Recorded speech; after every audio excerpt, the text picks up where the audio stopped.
E já é um grande passo que nós damos ao estarmos aqui toda noite de quarta-feira, com os corações e mentes abertas para ouvirmos um pouco das lições de Jesus, refletirmos sobre as suas aplicações em nós e no nosso dia a dia.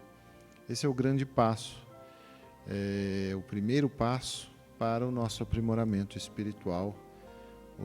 O plano superior nos auxilia sempre que nós mostramos um mínimo de boa vontade. Hoje nós temos como tema de estudo a reencarnação, que é um tema central para a doutrina espírita, porque explica todas as dificuldades, responde a todas as nossas perguntas, fala sobre justiça, sobre amor, sobre trabalho, e a gente acaba entendendo bem os nossos objetivos. Vamos então unir os nossos corações, elevando os nossos pensamentos até o Divino Mestre Jesus.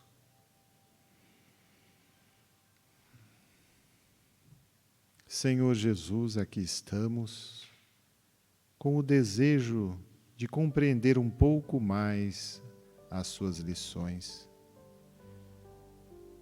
Que elas sirvam, Senhor, de material para transformarmos os nossos corações, servindo ao próximo, corrigindo as nossas imperfeições e, desse modo, Senhor, contribuindo para a construção de um mundo melhor e aproveitando bem a nossa existência.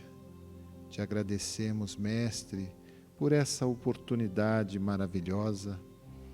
Agradecemos também a essa equipe de benfeitores espirituais que atendem às nossas necessidades sem que o percebamos. Obrigado, Senhor, por tudo. E o nosso desejo é que a lição da noite seja bem assimilada, compreendida e guardada para sempre em nossos corações, para a necessária prática do dia a dia. Que o Senhor fique conosco e que assim seja.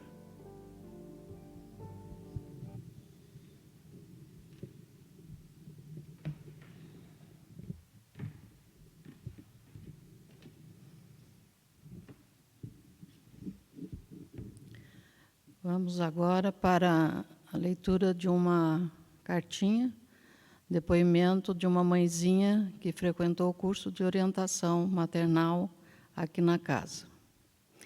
Pindamonhangaba, 2 de agosto de 1989. Dona Lígia, com as suas aulas de orientação maternal, eu pude ver a vida como realmente ela é, sem ódio e com muito amor ao próximo. No começo de minha gestação, eu era muito revoltada. Não aceitava de maneira nenhuma, mas, a partir das aulas, eu pude compreender que eu não tinha razão alguma para a revolta. Nestas aulas, eu aprendi que a mulher é operária de Deus aqui na Terra. Mas não foi somente isto que me fez mudar de ideias, e sim o jeito e o carinho como a senhora dava as aulas, que foram mudando o meu modo de ser e de pensar.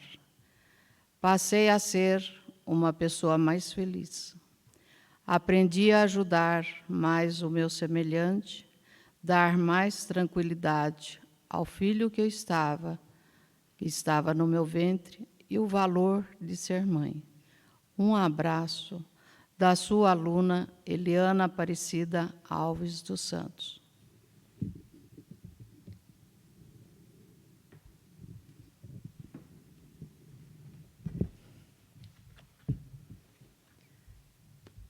Faremos agora a leitura do Evangelho segundo o Espiritismo, capítulo 6.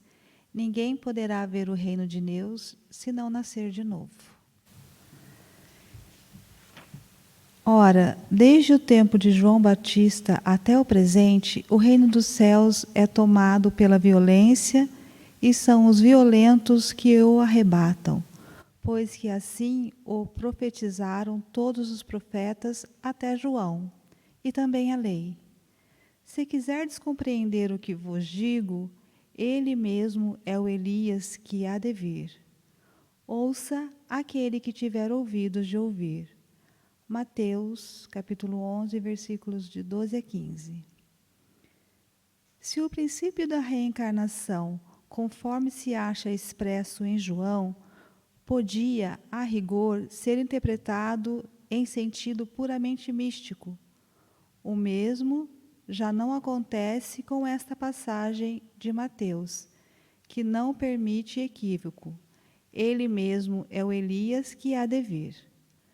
Não há aí figura, nem alegoria, é uma afirmação positiva. Desde o tempo de João Batista até o presente, o reino dos céus é tomado pela violência. O que significam essas palavras, uma vez que João Batista ainda vivia naquele momento? Jesus a explica dizendo: se quiserdes compreender o que digo, ele mesmo é o Elias que há de vir. Ora, sendo João o próprio Elias, Jesus alude à época em que João vivia com o nome de Elias. Até o presente, o reino dos céus é tomado pela violência. Outra alusão à violência da lei mosaica, que ordenava o extermínio dos infiéis para que os demais ganhassem a terra prometida, paraíso dos hebreus, ao passo que, segundo a nova lei, o céu se ganha pela caridade e pela brandura.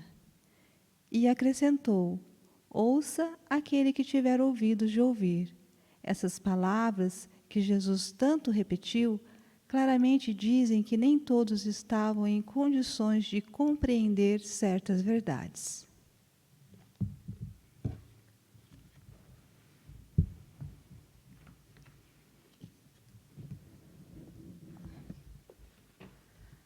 Agora, a pergunta do Livro dos Espíritos, número 178. Podem os espíritos encarnar em um mundo relativamente inferior a outro onde já viveram? Resposta dos espíritos: sim, quando em missão, com o objetivo de auxiliarem o progresso, caso em que aceitem alegres as tribulações de tal existência, por lhes proporcionar meio de se adiantarem.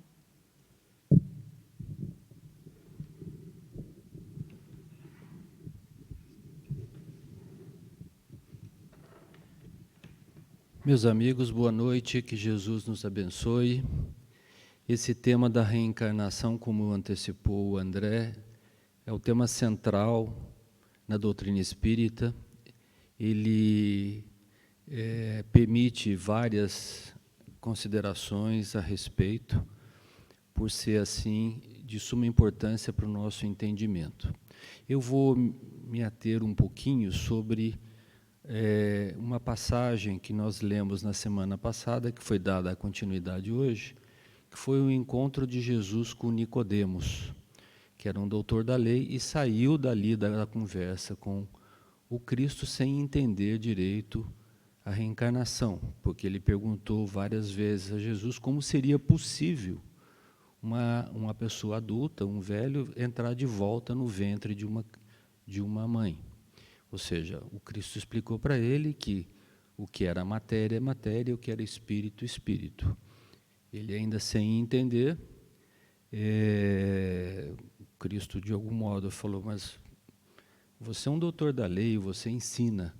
Então, todos nós que ensinamos temos que testemunhar aquilo que sabemos. Se você ainda tem dificuldade para entender as coisas da Terra, como você quer que eu te explique as coisas celestiais? E esse diálogo já foi lido e comentado na semana passada, mas o Humberto de Campos, nesse livro aqui, que é o Boa Nova, ele traz um pouco os bastidores, digamos assim, dessa conversa entre o Cristo e Nicodemos. Estavam presentes assistindo ou participando dessa conversa, 2 dos seus discípulos, Tiago e André. Quando a conversa terminou, a conversa com Nicodemos, os 2 discípulos, meio que sem jeitos assim, ainda disseram para o Cristo: olha, nós também não estamos entendendo bem essa história. Você poderia explicar para nós assim, mais aqui em detalhes, né? Daí o Cristo falou: mas vocês convivem comigo há tanto tempo e ainda têm dúvidas das coisas celestiais, né? Então, eu separei um trechinho aqui, só para ilustrar para vocês, que o Cristo pessoalmente falou sobre essa questão da reencarnação. Ele disse o seguinte: olha, o corpo é uma veste, o homem é seu dono.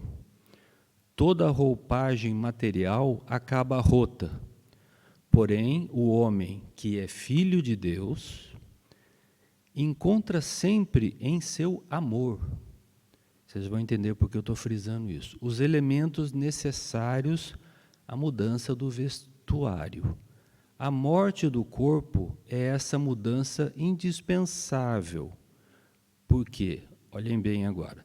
A alma caminhará sempre por meio de outras experiências até que consiga a imprescindível provisão de luz para a estrada definitiva no reino de Deus, com toda a perfeição conquistada ao longo dos rudes caminhos.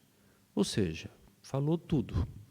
Só essa frase aqui do Cristo daria para a gente falar meia hora aqui sobre tantas coisas que estão embutidas aqui e que o Cristo, de algum modo, resumiu para que o Tiago e o André pudessem entender.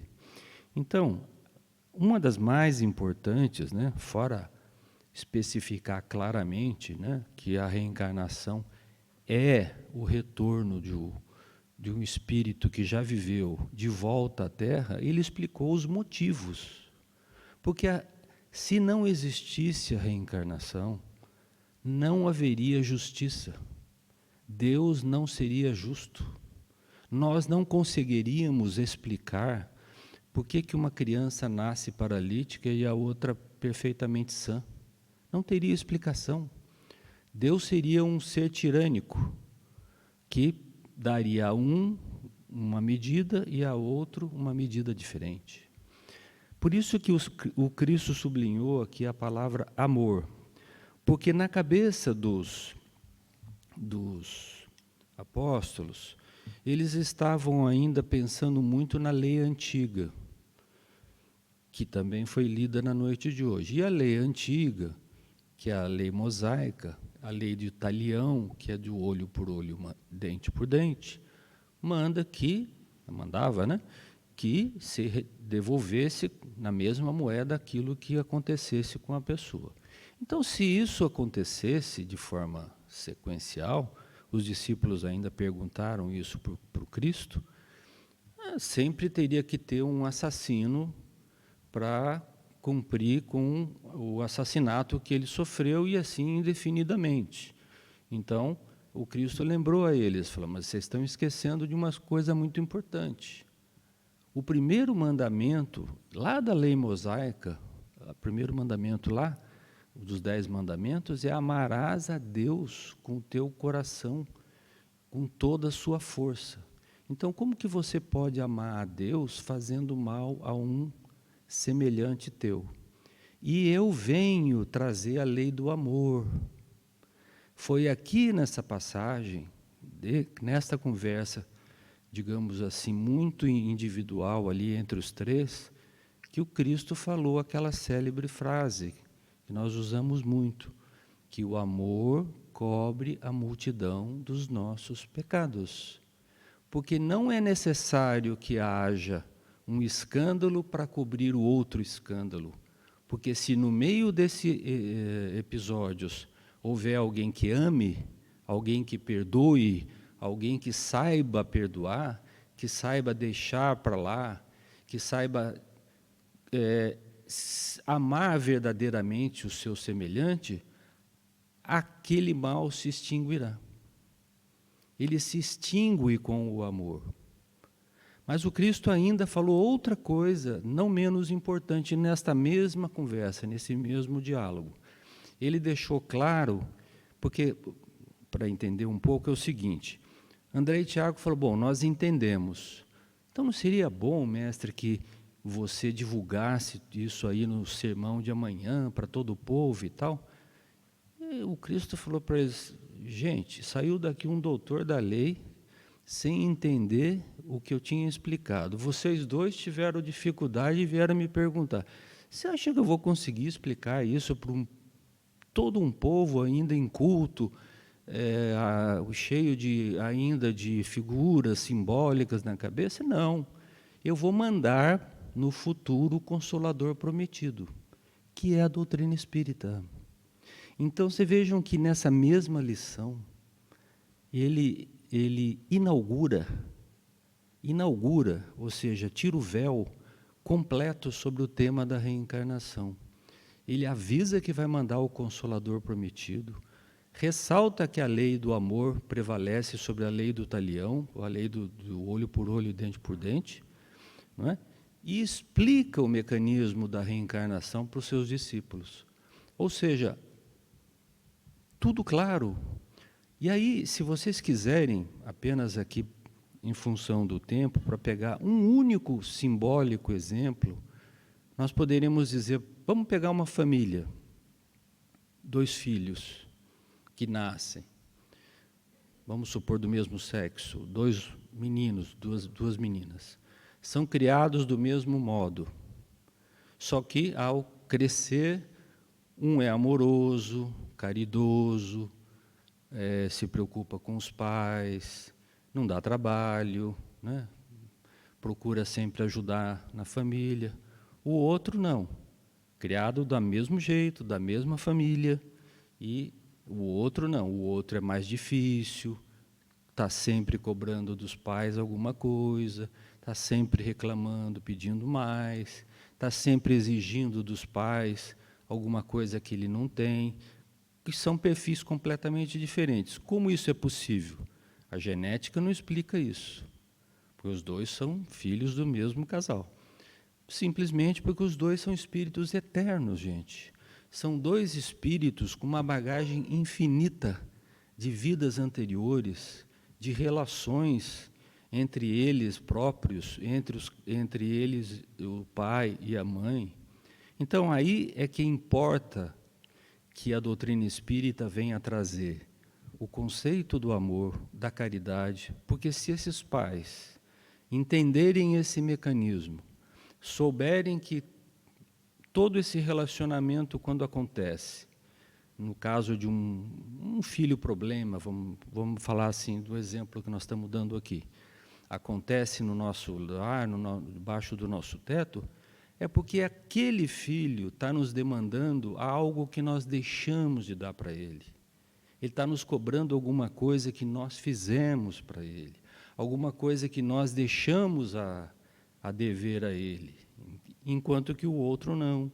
Então, se nós soubermos dedicar amor, carinho, compreensão, né, fraternidade, orientarmos ele até que ele chegue na fase adulta e conseguirmos terminar este relacionamento de forma saudável e amorosa, nós vencemos uma etapa da nossa própria ascensão espiritual e da ascensão espiritual nossa e dele, desse espírito. Então, todos os mecanismos que existem à disposição da lei divina são colocadas à nossa disposição. Isso através dos amigos, no trabalho, na família, no grupo de trabalho da casa assistencial, ou da casa religiosa onde nós atuamos. Todos esses relacionamentos não estão sujeitos ao acaso, não existe acaso na lei de Deus. Tudo são atividades que são programadas lá no mundo espiritual, com carinho, com desvelo, para que aquela encarnação daquele pai, daquela mãe acontecesse, houve um planejamento. aí vieram os filhos, também outro planejamento. Vocês imaginem quanto tempo leva para planejar tudo isso. Para quê? Para que aqueles espíritos se encontrem, se acertem, aparem as suas arestas e consigam ir para frente. Isso, na verdade, é o mecanismo de ascensão espiritual que todos nós, queiramos ou não, seremos compelidos a fazer. Porque a nossa destinação, o Cristo já disse, vós sois deuses. O que ele quis dizer com isso? Que nós seremos espíritos puros um dia. Sim, todos nós, gostemos ou não, queiramos ou não, seremos. Uns poderão demorar 1 século, outros poderão demorar 10 séculos, mas todos seremos. E qual é o mecanismo que favorece a essa ascensão espiritual? A reencarnação. A reencarnação é o único elemento que explica todas essas diferenças que a gente vê na vida e é a nossa ferramenta de evolução espiritual. Tá certo? Então, fica aí esse breve comentário. Passo a palavra aqui ao Raul, que vai dar continuidade e que Jesus nos abençoe.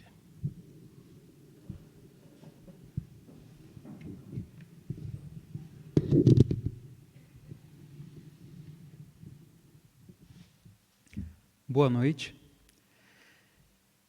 Então, o Túlio lembrou da passagem em que Nicodemos, um fariseu, uma autoridade dos judeus no seu tempo, foi à noite buscar Jesus. E quando encontrou Jesus, Nicodemos disse: Mestre, sabemos que vem da parte de Deus para nos instruir como um doutor.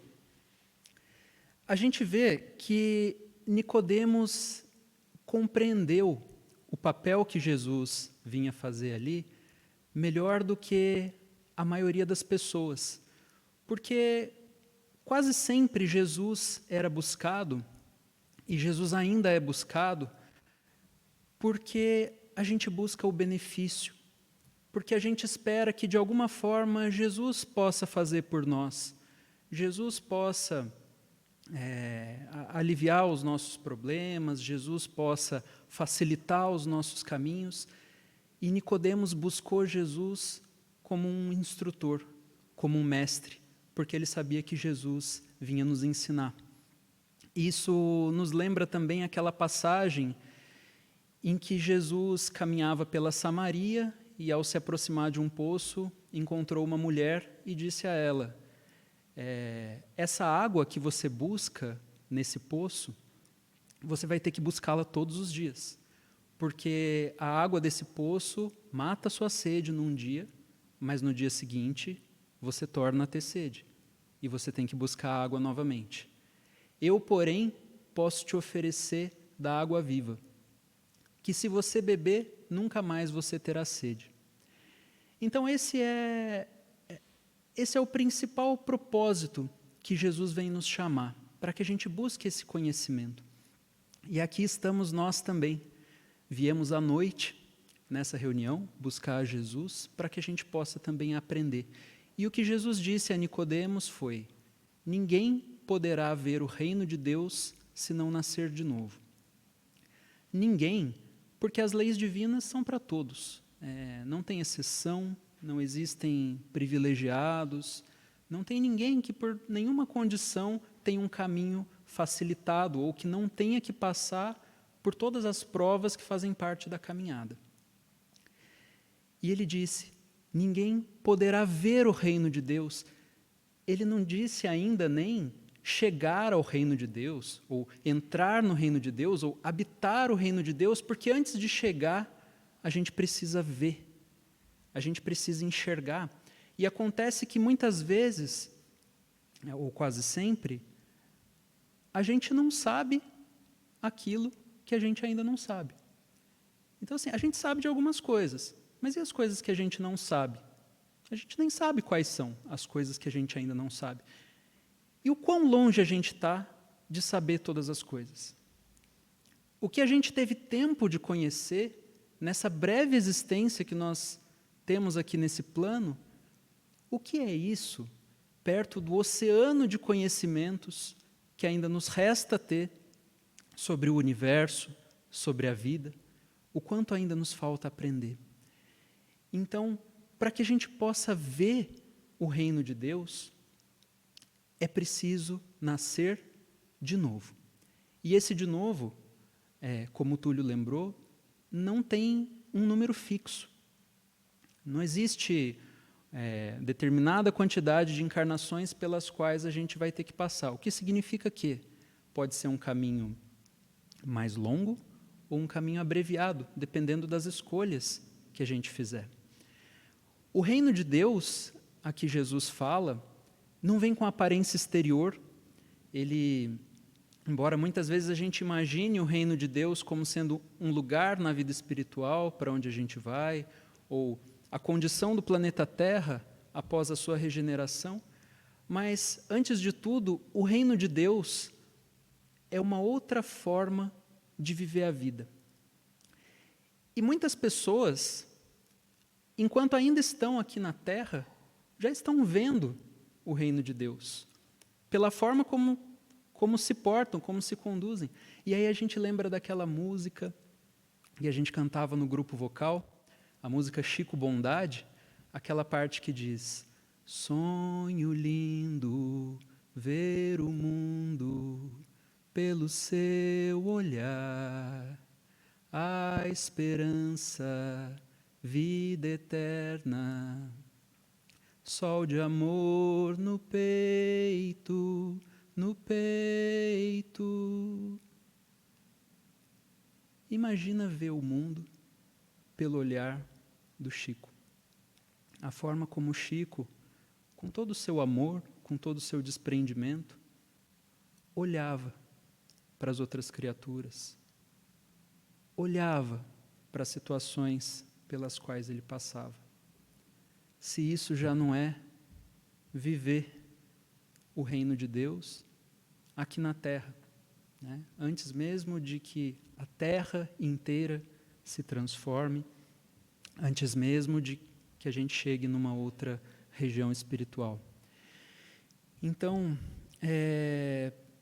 só para uma última consideração, a gente lembra rapidamente um caso que está no livro O Céu e o Inferno, de Allan Kardec. Nesse livro, Kardec reúne vários relatos de espíritos em diferentes condições na vida espiritual, e por meio desses relatos é possível saber qual destino nos espera conforme a vida que nós vivemos.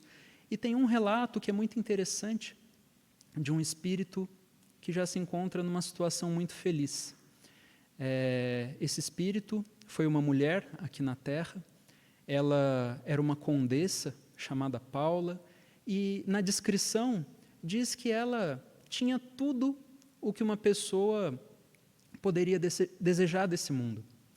Ela era jovem ainda, tinha boa saúde, era considerada muito bonita, tinha riquezas, vinha de uma família ilustre da sua região, e todos tinham muita consideração por ela. Mas a forma como ela vivia fazia com que essa consideração aumentasse ainda mais, porque ela sabia ser indulgente, paciente. Apesar da sua posição social, não tratava ninguém com arrogância. Pelo contrário, ela fazia questão que todas as pessoas que trabalhavam com ela recebessem, né? Não atrasava o salário de ninguém, porque sabia que aquelas pessoas precisavam. Embora a sua posição social exigisse que ela tivesse que frequentar reuniões e se vestir e tudo mais, ela fazia isso com o mínimo necessário, sem fazer muita cerimônia, para que pudesse sobrar recursos e ela pudesse, com isso, ajudar outras pessoas. E quando ela desencarnou, Kardec e o seu grupo, na Sociedade de Paris, chamaram esse espírito para dar um relato. E ela disse que, embora ela fosse considerada uma pessoa feliz na sua vida terrena, isso nem se comparava à felicidade que ela tinha agora na vida espiritual, porque o que eram as festas aqui desse mundo perto das reuniões de espíritos iluminados que ela poderia presenciar lá?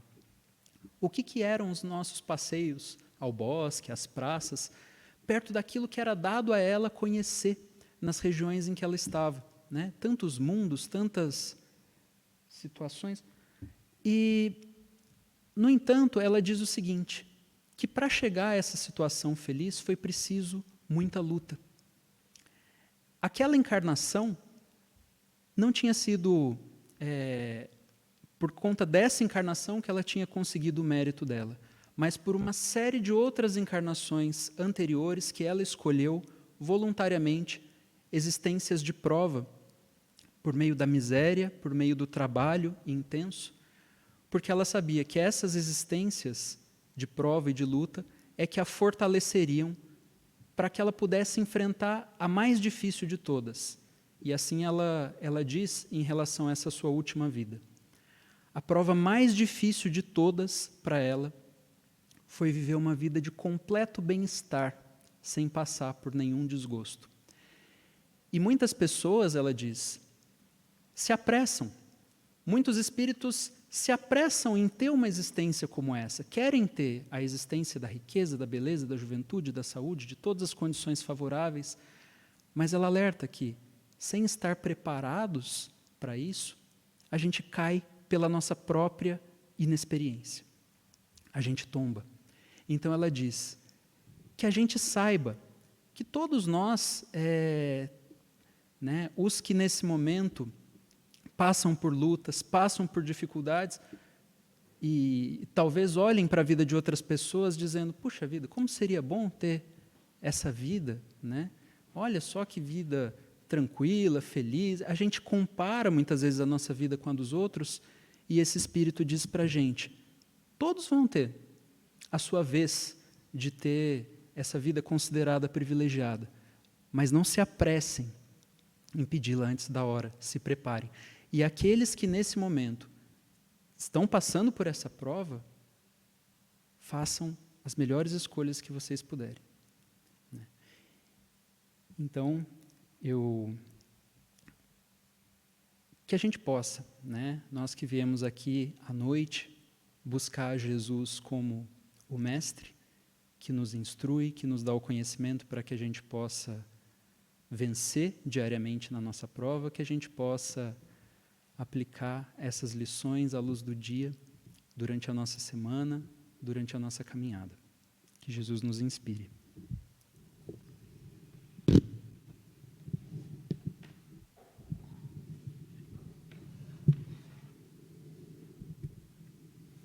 Meus amigos, aos que se encontram aqui, convidamos todos para o passe. E aos que nos assistem pelas redes sociais, nós deixamos o nosso boa noite e fiquem com Deus.